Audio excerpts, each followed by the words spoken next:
No varejo, o fluxo de pessoas sempre foi sinônimo de oportunidade. Mas no cenário atual, a circulação dentro das lojas ganhou um novo significado. Mais do que vender produtos, grandes operações varejistas passaram a gerar audiência física, conveniência e novas oportunidades de receita. Galerias comerciais, serviços, parcerias e novos formatos transformam o ponto de venda em um ecossistema de consumo. Mas a grande questão é: como o varejo pode transformar a presença do cliente em valor para a empresa, para os parceiros e para a comunidade? Eu sou Daniel Sakamoto e no episódio de hoje vamos falar sobre o poder da audiência física e como a circulação de pessoas pode se transformar em uma fonte estratégica de novas receitas. Gostou do tema? Então se prepare porque o episódio já vai começar. Varejo SA Podcast, episódio 235. O poder da audiência física. Como o varejo transforma a circulação de pessoas em novas receitas. Este episódio tem o apoio do SPC Brasil, maior empresa brasileira de gestão e inteligência de dados. E o nosso convidado de hoje é Fernando Basílio, diretor de expansão em galerias comerciais do Assaí. Com mais de 300 lojas em todas as regiões do país, o Assaí é uma das maiores empresas do varejo alimentar brasileiro e tem se consolidado como referência no formato atacarejo. Olá, Fernando, seja muito bem-vindo ao Varejo SA Podcast, tudo bem? Olá, Daniel, tudo bem? Muito obrigado pelo convite. Fico à disposição aí para falar um pouquinho do nosso negócio e contribuir aí com o canal e com o trabalho de vocês. Tudo bem, em nome da CNDL, do Varejo SA Podcast, a gente agradece sua presença. E antes da gente entrar especificamente no tema do nosso bate-papo hoje, eu queria pedir para você se apresentar para quem está nos ouvindo. Conta um pouco da sua trajetória e a sua experiência dentro do açaí. Claro, bom, eu brinco aqui, eu não sei se eu que segui o varejo ou o varejo que me seguiu. Eu comecei a trabalhar com varejo quando eu recém-formado, né? Recém-formado, eu já comecei a trabalhar numa empresa de gerenciamento, de projetos e obras para empresas de varejo. Posteriormente, eu acabei sendo convidado a fazer parte do Grupo Pão de Açúcar, então eu fui para o Grupo Pão de Açúcar, sou engenheiro civil de formação, para trabalhar justamente nas áreas técnicas, então projetos, obras, expansão, implantações, né? Então, tive aí uma trajetória de mais de 10 anos no Grupo Pão de Açúcar, e, né, posteriormente, ingressei no time do Açaí, também dentro da área técnica, sempre falando de projetos, expansão, né? E aí, aqui ao longo do Açaí, a gente começou a desenvolver, obviamente, esses projetos, olhando para as implantações das lojas, falando um pouquinho de galerias, galerias comerciais e expansão em geral, né? Porque as coisas são muito conectadas quando a gente fala justamente nesses projetos, né? Bacana. Bom, antes da gente entrar no tema específico de expansão, eu queria conversar com você um pouco sobre a importância estratégica do fluxo de pessoas para o varejo. Como que vocês aí no Açaí enxergam essa importância estratégica da circulação das pessoas nos espaços físicos de vocês? Quando que vocês começaram a tratar isso realmente como um diferencial e um ativo especificamente?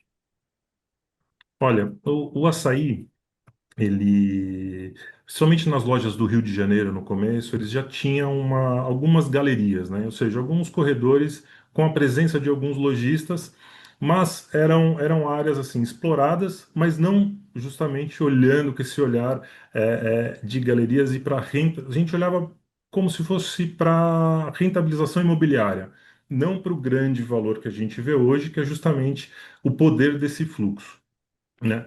Obviamente que após a aquisição do Extra, a gente olhou de outra maneira. A gente compramos lá quase 70 pontos das lojas do Extra e com eles vieram uma série de lojistas, quase hoje, né, computando tudo que já tinha aqui dentro, mais essas áreas de galerias que vieram do Extra, a gente tem aí em torno de 237 mil metros quadrados de ABL. Ou seja, um potencial muito grande, muito forte a ser explorado, né? Associando essa área disponível para lojista, junto com o altíssimo fluxo do açaí, são em torno aí de 40 milhões de pessoas por mês passando pelo açaí, né? Então a gente olha, poxa, temos o core business, que é compra, distribuição de alimentos a um preço justo, porém existe um potencial muito forte aí que é justamente se aproveitar desse fluxo dentro das galerias que passam pelo corredor das lojas e entram nas nossas lojas. Então, obviamente, olhando para rentabilização imobiliária, a gente tem um valor. Mas olhar só para essa rentabilização imobiliária não a gente não vai conseguir extrair. O grande potencial disso é justamente na fidelização do nosso cliente. É fazer com que o nosso cliente, dentro da sua jornada de compra, ela tenha mais acesso a serviços, a outras opções que vão complementar essa jornada de compra dentro do açaí e vão ter mais opções, ou seja, elas vão acabar olhando para essas lojas com mais opções dentro dessa sua jornada de compra. Bacana. Você acha que ao longo do tempo, nos últimos anos, o que mudou nessas empresas que atraem um grande fluxo, como hipermercados, atacarejos, o que mudou nessa visão de ocupação dos espaços? É essa questão de serviços complementares? Porque antigamente a gente sempre via a parte, especialmente de alimentação, né? Uma lanchonete, um restaurante junto do hipermercado, do atacarejo. Hoje a gente vê que expandiu muito essa quantidade de produtos e serviços inclusos. Você acha que essa visão de oferecer produtos complementares para atrair o consumidor foi a grande evolução nessa estratégia? Sim, Daniel, acho que sem dúvida trabalhar essa fidelização do cliente dentro de tudo que poderia ser ofertado, olhar para a área de galerias, olhar para esses lojistas como como complementos de experiências de compras dentro do mesmo empreendimento, sem dúvida nenhuma fez essa mudança, né? Isso foi uma necessidade, a necessidade de você buscar fidelizar o teu cliente, dar aquela condição de melhor compra para o seu cliente dentro de opções ali, rentabilizando os espaços, aproveitando os espaços ali onde você tem fluxos marginais, né, dentro do core business da empresa, né? Então, se aproveitar desse fluxo é uma parte importante justamente de potencialização dos empreendimentos, dos sites. Ah, legal. E você acha que no caso do atacarejo, que é hoje o açaí, uma referência nacional, essa atratividade de público é diferente de supermercados e hipermercados? Ou em geral é o mesmo público que a gente está falando? Olha, acredito que seja o mesmo público, né? Eu vou contar tem uma história, quando eu recém cheguei no Açaí, a gente tinha, né, começando a falar um pouquinho mais sobre as galerias, olhar um pouquinho mais para essas áreas, e um operador eu não vou lembrar o nome, mas um operador de empadinha, que ele vendia muito empada, um quiosque de empada no Extra, no Hiper, ele me procurou e falou, olha, putz, eu queria colocar aí no Açaí, e como é que eu faço, né? Falei, bom, a gente entra, pegamos a própria gestão do Grupo Pão de Açúcar, trouxemos os contratos, enfim, colocamos ele em uma loja nossa, a loja de Piraporinha. E ele montou o seu quiosque e foi com aquela visão dele, puta, vendendo a empadinha, né? Os expositores dele com as empadas para o cliente final. Passado um tempo, Daniel, ele me liga.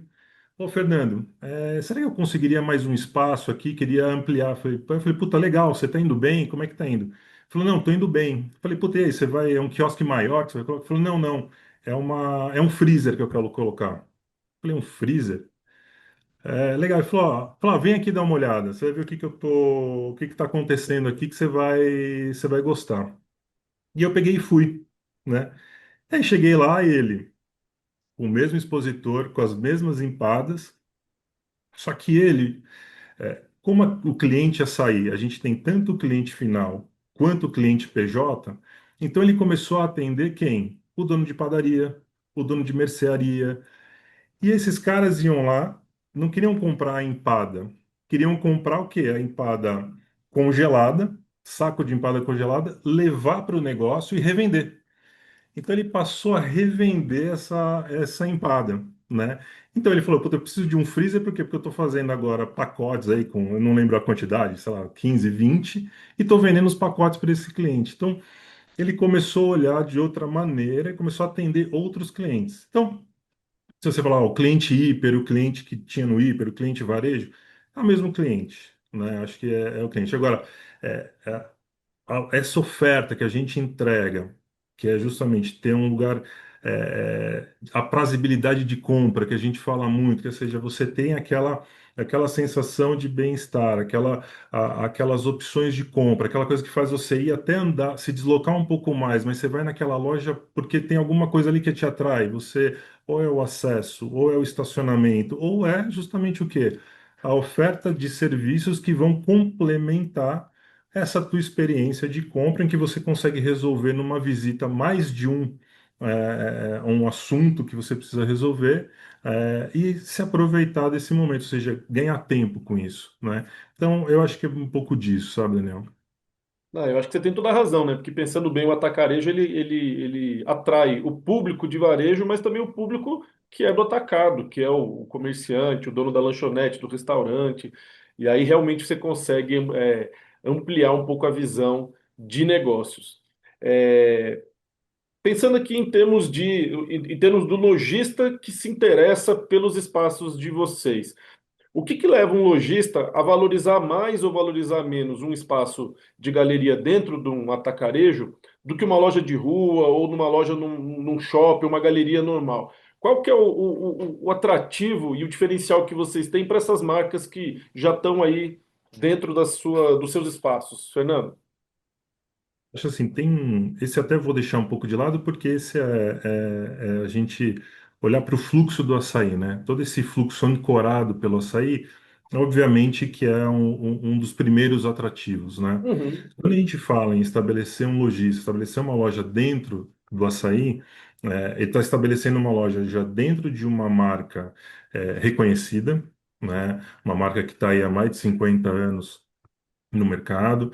é, e olhando para o site. Então você olha o site é um site que tem espaços confortáveis, disponibilidade de estacionamento, segurança. Então você une tudo. Eu vou associar a minha marca a uma marca já presente em todo o Brasil, com uma reputação aí de mais de 50 anos no mercado, uma marca forte. Eu vou para um site, um ambiente seguro, com conforto de estacionamento, conforto de acesso, e, obviamente, com um fluxo já garantido ali pela ancoragem do açaí. Então, isso eu acho que confere ali para o lojista, para quem a gente está interessado, são os atributos aí que levam a esse lojista escolher um espaço dentro da galeria, né? Então, obviamente, a gente tem o shopping center versus a galeria. O shopping center, a gente sabe, o shopping center é destino, né? Muitas vezes, então, o shopping center está ali trabalhando, né, investindo em ações para que o cliente visite, diferente da galeria, né, que é a conveniência. Então, o cliente usa a conveniência do açaí, essas visitas de conveniência, e estão ali sempre irrigando as áreas de galeria que são o atrativo para esse lojista estabelecer o seu negócio. Sem dúvida alguma tem um combo de atrativos, e eu acho que Bom, essa é a explicação para esse modelo de negócio funcionar tão bem na verdade, está crescendo, pelo que a gente percebe, inclusive na variedade de produtos e serviços que tem nessas galerias. Agora, me fala uma coisa, Fernando: não existe aí algum tipo de risco ou de preocupação com relação ao tipo de produto ou serviço ou de empresa que vocês colocam dentro dessas galerias? Como que vocês avaliam? Como que é o processo de vocês? Porque também é uma escolha de vocês. Vocês podem não querer algum tipo de produto ou serviço, ou por não achar que tem alguma conexão com a marca, ou achar que de repente pode ser uma própria concorrência interna. Como que é a visão de vocês com relação a isso, Fernando? os estudos para a gente compor um mix, eles são estudos amplos. A gente tem lá toda. É até um tema que a gente tem usado bastante inteligência artificial, talvez onde a gente tem mais explorado a inteligência artificial, mas se faz um estudo de mix com potenciais, ou seja, informações sociodemográficas de potencial normais do mercado. né? É, o que eu posso te dizer? Existe o que a gente. Conflitos de produtos, né? Acho que talvez um exemplo bem prático que a gente possa dar aqui são a questão de nós termos pet shop dentro das nossas lojas e a gente vende uma linha de pet, né? Para pet. É, qual é a grande diferença, sabe, Daniel? Existe o especialista. O especialista é aquela empresa de pet shop que ele tem lá os produtos especialistas e de uma linha para o cliente. A gente trabalha outra linha, né? Talvez uma linha de entrada, etc. Então, acaba vendo um conflito que a gente fala, puta, ele vende pet, a gente vende pet, mas de produto, a gente acaba vendendo produtos diferentes, que dá opção para o cliente. E dar opção para o cliente é o que a gente quer. A gente quer justamente que esse cliente que vá à loja e quer comprar pet, ele tem lá o especialista e tem os nossos produtos. Então, ou seja, a gente acaba. é, existe uma sinergia, existe uma complementaridade, e é isso que a gente busca nas galerias, complementar, né? É igual os chocolates, né? Empresas de chocolates, o Bomboniere. Então, a gente tem uma linha de chocolates e tem um especialista. Então, quando o cliente eventualmente quer comprar um chocolate para o consumo, ele vai na nossa loja. Quando ele quer comprar um chocolate para presentear, ele vai no especialista, muito provavelmente. Então, as coisas se complementam. O importante é fazer com que o cliente circule pelo site, fazer o cliente visitar as lojas. Esse é o importante, fazer com que ele esteja lá é, experimentando, né, e podendo escolher. E o importante é isso, a gente atender bem o cliente, dar as opções, para que esse cliente fique fidelizado àquele site. Bacana. A gente tem falado, especialmente depois da pandemia, que a gente tem hoje um consumidor um pouco diferente. Um consumidor, em vários aspectos, mais exigente, com novas prioridades, valorizando questões um pouco diferenciadas do que a gente tinha há pouco tempo atrás. No caso dos atacarejos, a gente sabe que houve um boom, né? De uma hora para outra, eles Sim. realmente cresceram bastante e eles justificam muito daquela visão que a gente tem do consumidor buscando conveniência, preço, se programando melhor. Qual que é a visão de vocês sobre esse novo consumidor que a gente tem e quais os atrativos que vocês buscam oferecer para agradar esse novo consumidor? Que diferenciais vocês entendem que hoje valem mais do que valiam antigamente e vocês estão investindo nisso para conseguir se diferenciar, Fernando? Sem dúvida, acho que a pandemia, né, ela ajudou o setor justamente porque a gente entrou como uma opção de compra para o cliente que se mostrou bastante aderente na pandemia e pós-pandemia, né?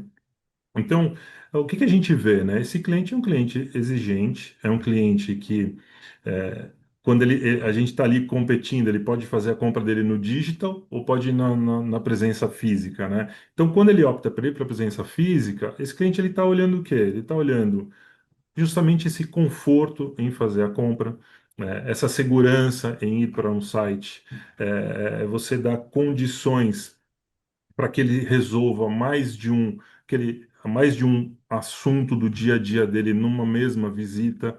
Ou seja, tudo isso leva a esse ecossistema, né? Então a gente cria esses espaços, a gente aproveita esse fluxo, enriquece essa jornada de compra do cliente, e é um cliente atento. Né? É um cliente que ali ele recebe informação muito rapidamente pelo celular, né? Então, essa preocupação em ter os ambientes adequados, justamente para que as interações humanas aconteçam de forma natural, que ele sinta a prazibilidade em estar ali, em ter aquele momento, em fazer a compra dele e que ele possa retornar. Ou seja, então que a gente não tenha nenhuma fricção nesse momento para que ele não perca justamente essa vontade de ir a um site. Então, eu acho que acredito que seja isso, sabe, Daniel? Essa preocupação justamente com essa jornada de compra, e enriquecer, né? Então, quando a gente fala é, essas novas jornadas, essas novas avenidas de crescimento, né, que o açaí abriu. Então, pô, hoje a gente vê, né, olhando tendências, né, ultimamente a gente vê academias crescendo bastante nas nossas galerias, há uma procura. porque a galeria ela acabou sendo uma opção interessante para essas operadoras, para essas academias. Academia no passado, a gente olhava para elas e, putz, eles ocupam muito estacionamento, isso conflita um pouco o cliente, mas com o aprendizado, e principalmente pós-pandemia, com esse aprendizado, olha, são momentos diferentes, né? O momento do boom da academia não é o momento do boom do cliente que vai comprar, e aí a gente percebeu justamente isso, são momentos diferentes, usa bastante estacionamento, mas a gente consegue conviver. E uma oportunidade muito interessante para nós. Lojas com academia, por que não a gente reforçar justamente os itens da saudabilidade, esses novos itens de saudabilidade? Putz, o que é realmente, qual que é o que que esse cliente que está indo para a academia, ele sai da academia, ele busca o quê? Olha, ele busca proteína, ele busca a barrinha de cereais, ele busca a batata doce, que seja, mas você enriquecer talvez o mix da loja sair para esse cliente que está indo lá fazer a sua ginástica. Não, isso que você está falando, eu acho que é muito rico para quem nos acompanha, para quem está nos ouvindo, que é uma demonstração de adaptação às mudanças realmente do comportamento do consumidor. Se em algum momento a academia não era uma prioridade por algumas questões, hoje, o momento que a gente vive da saudabilidade, nunca houve tanto brasileiro matriculado em academia como temos no momento. A gente está vivendo um momento em que há uma expansão desse mercado de produtos saudáveis. Então, o que você está dizendo é que se em algum momento não era um negócio atrativo trazer uma academia, hoje é e vocês se adaptam.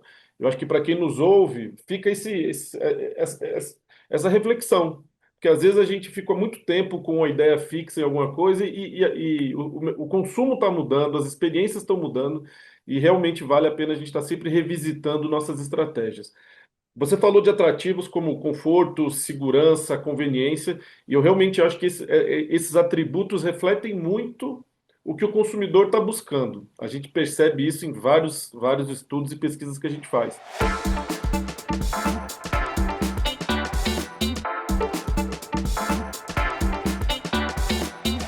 Agora, tem um ponto que o consumidor tem falado muito e que às vezes é difícil tangibilizar.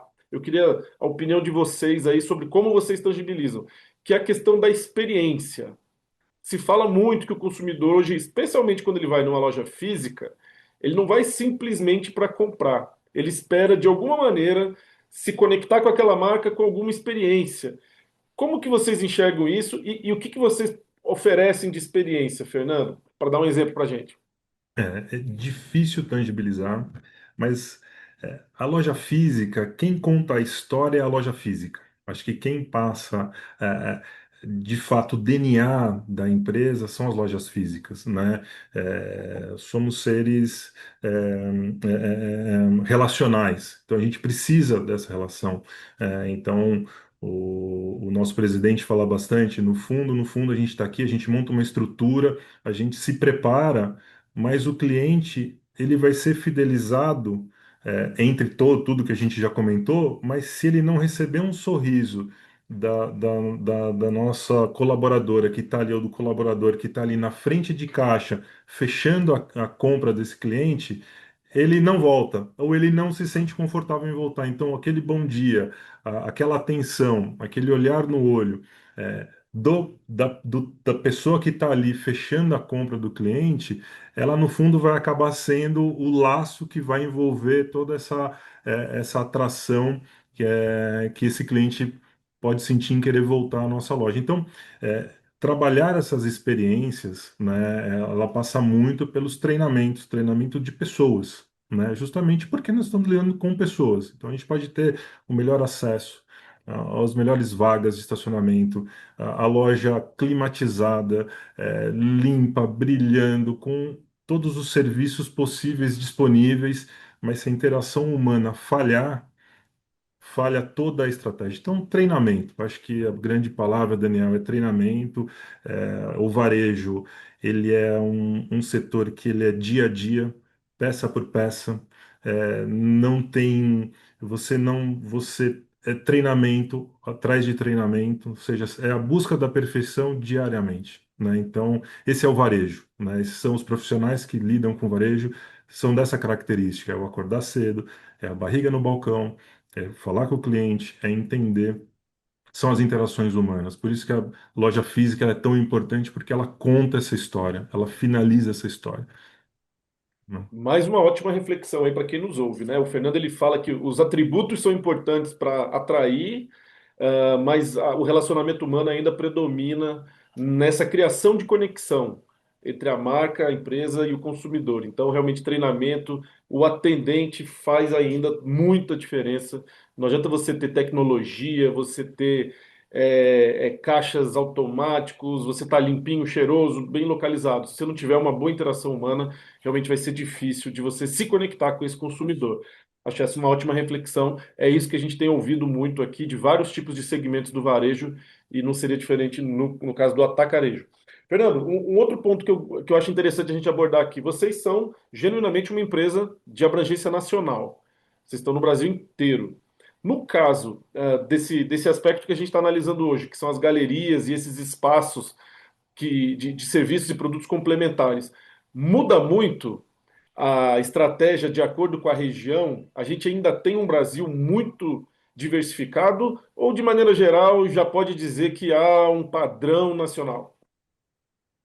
É, Brasil, dimensões continentais, né? Então seria leviano falar, não, a gente trata igual. Impossível. É impossível. Então, a gente, olhando para os nossos lojistas, né? Então, a gente tem aqueles lojistas que são provenientes de marcas com atuação nacional, né? Então, a gente pega lá empresas McDonald's, Burger King. Essas empresas têm uma atuação nacional e a gente trata elas de uma maneira nacionalmente. Então, eles têm lá um setor de expansão, assim como nós temos um setor aqui, que se conversam, olha, e escolhem os espaços e fazem a sua expansão.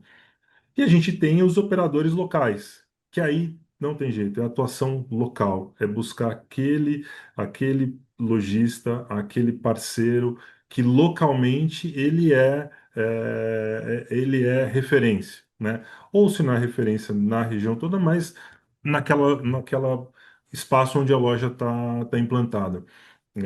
Te dou um exemplo, de uma operadora nossa, que a gente é muito feliz com ela, que é uma operadora de Minas Gerais, que ela vendia marmita, num prédio comercial do lado da nossa loja, né? Esse prédio comercial ele foi desmobilizado porque ele virou um outro empreendimento e ela perdeu essa área. E ela nos procurou e a gente ia almoçar nessa, para você ter ideia, a gente pegava também para almoçar. E a gente ofertou uma área, então a gente fez todo um trabalho de estruturação para que ela pudesse entrar no nosso espaço, que é fazer o projeto, apresentar as RTs. Então a gente conduziu todo esse processo junto a ela para que ela se tornasse uma operadora dentro de um espaço comercial.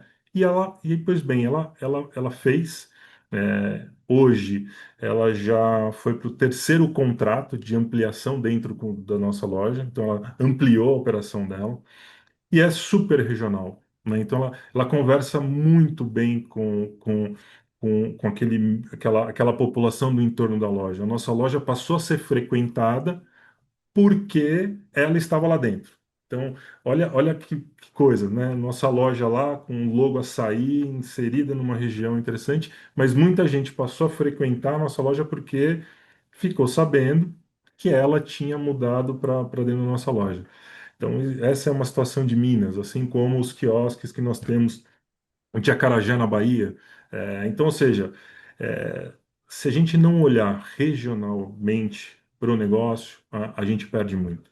Então, nacionalmente, tratamos com grandes empresas, mas regionalmente, hoje, no nosso mix, em torno de 60% são operações regionais, 40% operações nacionais. Isso que você está falando faz todo sentido. O brasileiro ainda valoriza muito as questões regionais, existe um apego para aquilo que é daqui, que é de perto, com quem eu tenho afinidade.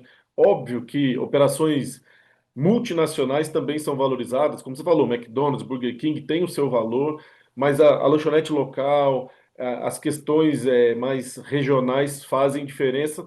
E a gente costuma falar muito aqui que se você é pequeno em termos de porte ou médio e você considera difícil competir com os grandes, você tem que olhar qual é o seu ponto forte. O seu ponto forte, às vezes, é uma flexibilidade de modelo de negócio, um atendimento mais personalizado. E no caso do regionalismo, a mesma coisa, né? Empresas regionais, elas conseguem sim competir com os grandes players, se valorizar esse atributo que diferencia cada uma delas. Acho isso muito interessante porque realmente eu acho que é um desafio ainda muito longe da gente alcançar padrões nacionais. Eu acho que a gente ainda tem muito aqui no Brasil essa questão do regionalismo e vale a pena preservar isso, investir nisso, porque tem feito muita diferença conforme esse exemplo que você passou, Fernando. É isso, é Vamos passar perfeito, para o Daniel. tópico. Vamos passar para o Não, tópico disso. agora de expansão, para entender como Tá? que é a visão de vocês em algo que já está funcionando, está dando certo, mas que vocês querem ainda ampliar, atingir novos segmentos, novas oportunidades de serviço. Como que está a visão de vocês para a expansão desses espaços de galeria? Como é que está a visão de vocês e a estratégia?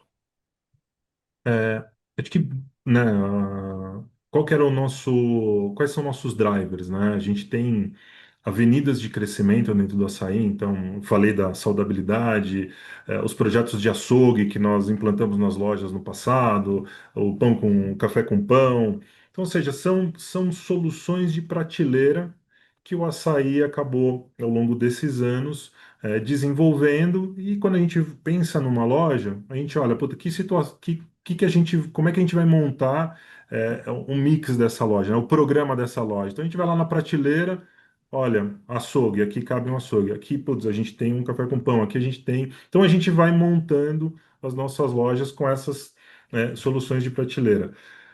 Qual é o grande objetivo de galerias? Ser também uma solução de prateleira, né? Todas as lojas elas terão galerias? Dificilmente, porque obviamente ou lojas que não vão ter espaço, não adianta, e voltando um pouquinho do que eu falei, não adianta olhar para isso de forma imobiliária. O imobiliário sempre vai valer a pena. Olha, eu tenho, porque o valor da aquisição do terreno já está lá, o valor da locação do terreno já está lá, da construção, se eu tiver que fazer um puxadinho na construção para uma galeria, é um investimento marginal dentro do investimento todo, mas ele não é o que a gente realmente acredita, que é justamente ser a solução, participar do fluxo, contribuir para a jornada do cliente. Então, quando a gente olha para tudo isso, a gente precisa ter espaço, a gente precisa ter acesso, a gente precisa ter implantações que sejam favoráveis a ter essa solução, né? Mas a solução está aí, pensada, com os seus erros e acertos, temos projetos muito bons, que são replicáveis, e está ali a solução de prateleira. Então, quando a gente faz todo esse estudo geomercadológico, a gente tem implantações favoráveis, a solução está lá. A gente pega a solução de prateleira, coloca, faz as adaptações necessárias para que se tenha.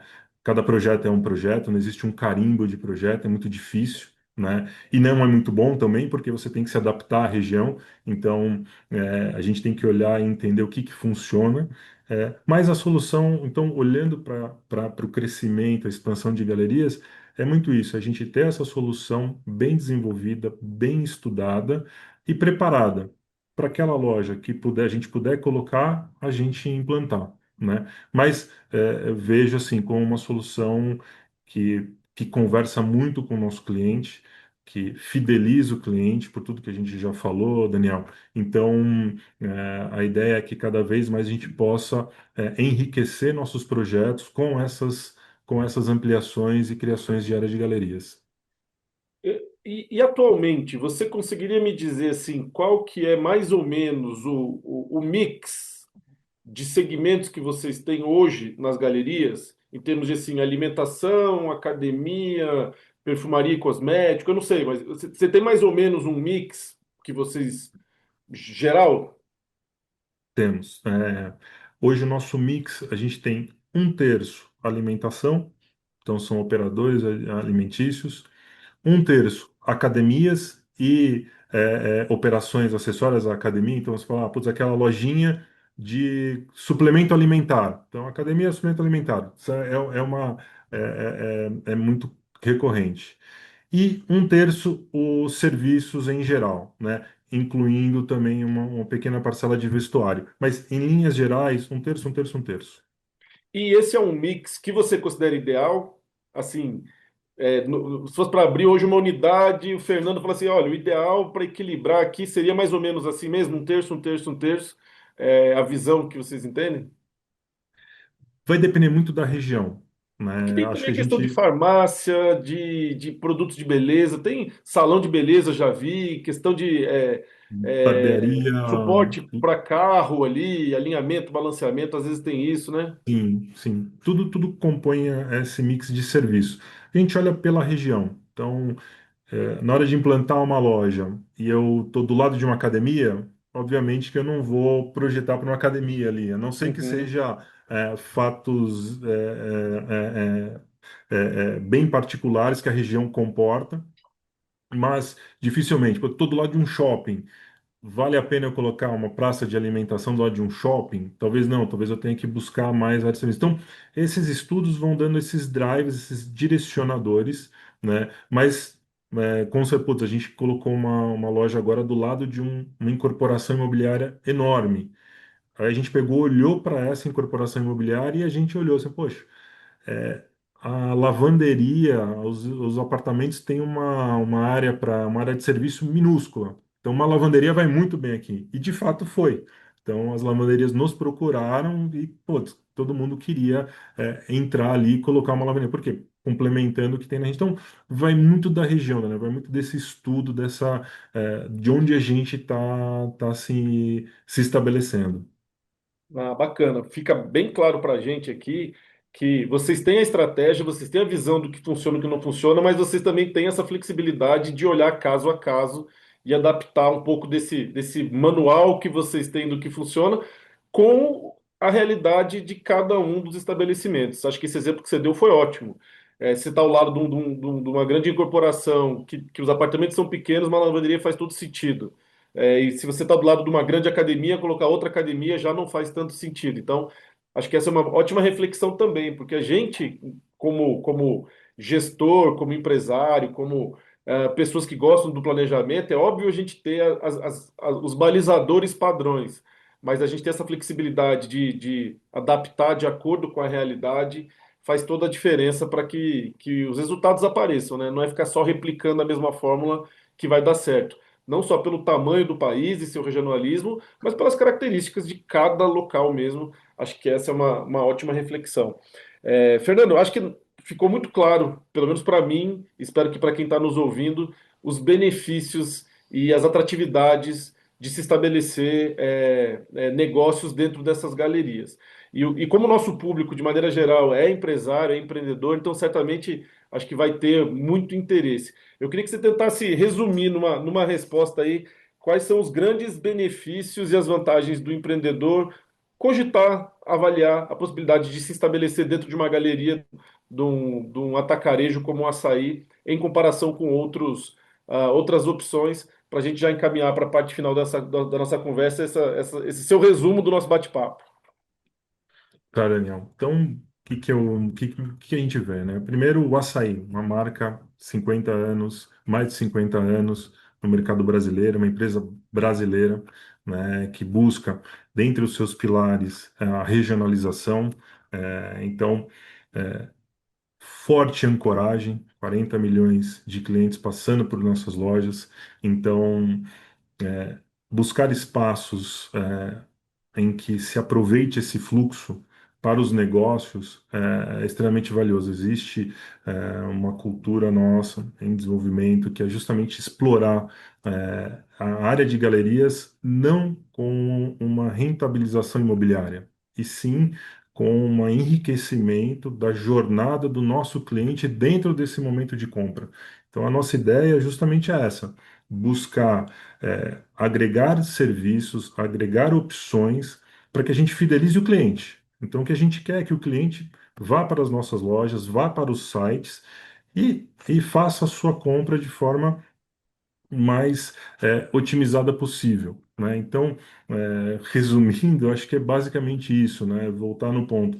Não olhar para as galerias somente pela área imobiliária. Importante pela área imobiliária, porque, querendo ou não, está ali rentabilizando um ativo, está ali partilhando despesas comuns, mas o grande atrativo, benefício desse negócio é justamente dar essa opção ao cliente, fazer com que o cliente se fidelize, dar mais serviços para que o cliente se sinta cada vez mais confortável justamente nessa jornada, nessa trajetória de compra dentro do açaí.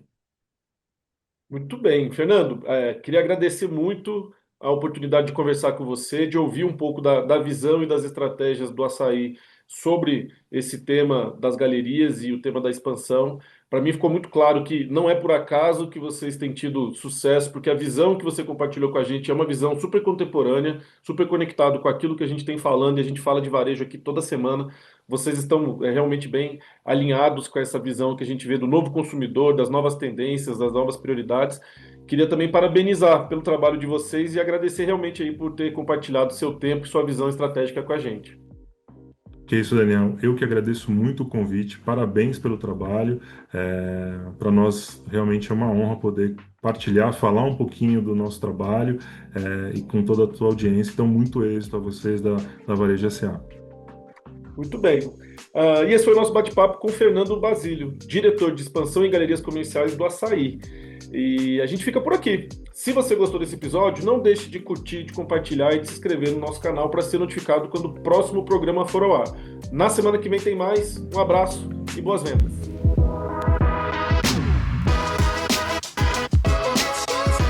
Este foi o Varejo SA Podcast. Se gostou, você também pode escutar os episódios anteriores no seu tocador de podcast preferido. Para conferir este e outros conteúdos de interesse do setor, acesse varejosa.org.br. E lembre-se de seguir a gente nas redes sociais. O nosso arroba é o Sistema CNDL e o varejo.sa. Já no YouTube, procure por CNDL Brasil e Portal Varejo SA para nos encontrar.